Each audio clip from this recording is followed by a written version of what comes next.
Життєві історії кримських татар Херсонщини серію короткометражних фільмів презентували напередодні в Кримському домі. Автори робіт – студенти Українського католицького університету. Зйомки відбувались в Генічеському районі, де кожен 10-й мешканець – кримський татарин. Подробиці дивіться далі.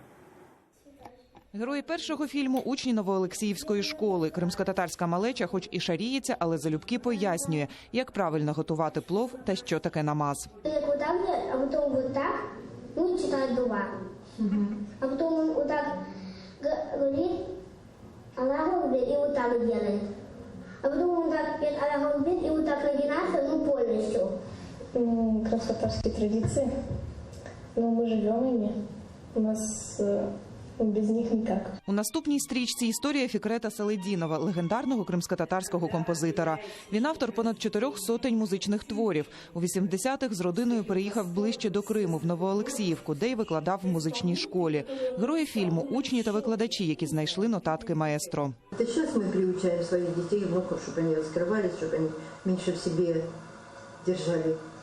Там он такой был, тут забитый, вот это в огороде у меня там 2 гектара, сколько там, я не помню, огорода у него там ужас, тьма такая. Кохання від Самарканда до Херсонщини. «Мен сіні сівєм». «Я тебе кохаю» кримськотатарською. Так назвали романтичну історію Аліме та Рустема, які живуть разом вже понад 60 років. Жінка жартівливо розповідає, як підкорила серце Рустема, а той захоплюється коханою. Он просто меня говорит, так куда не селись? Я говорю, ну ты же сказал, хочу чебуреки. Я пошла, говорю, сделала.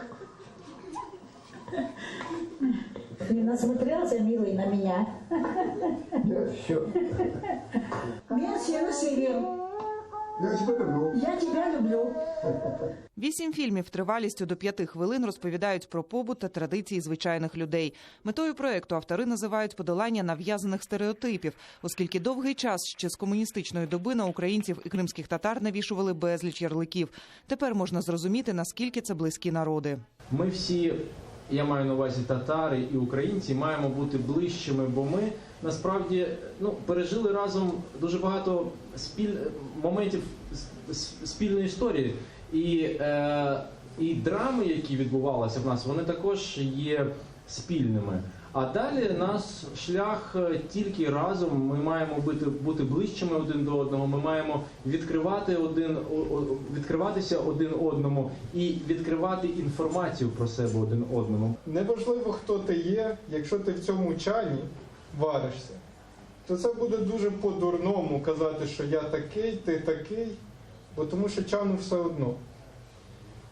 І ми маємо розуміти, що цей чан називається Україна, і ми всі в ньому варимось. І в цих 8 історіях, неважливо, хто ви етнічно, ви побачили 8 історій про тих, хто сидить і вариться в цьому чані під назвою України. Спорідненість українців та кримських татар розуміють і глядачі. Поки корінний народ Криму не зможе повернутись на історичну батьківщину, мову та традиції треба зберігати на материку. Мені дуже сподобався ролик про маленьких дітей, бо я вважаю, що саме мова відіграє дуже важливу роль в збереженні культури, і я дуже рада, коли я бачу різні проекти з кримськотатарської мови, різні можливості для вивчення кримськотатарської мови.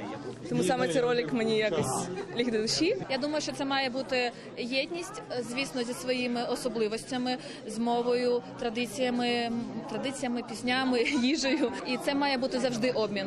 Це не має бути щось одне, якийсь потік. Це має бути особливе, але яке працює один з одним. Проєкт «Відеокемп», в рамках якого знімали роботи, проводиться щорічно на базі Українського католицького університету за підтримки американських донорів. Так студенти шліфують журналістські навички та досліджують власну країну. Ріана Алієва, Владислав Стужук, Алі Карімов, Заман, АТР.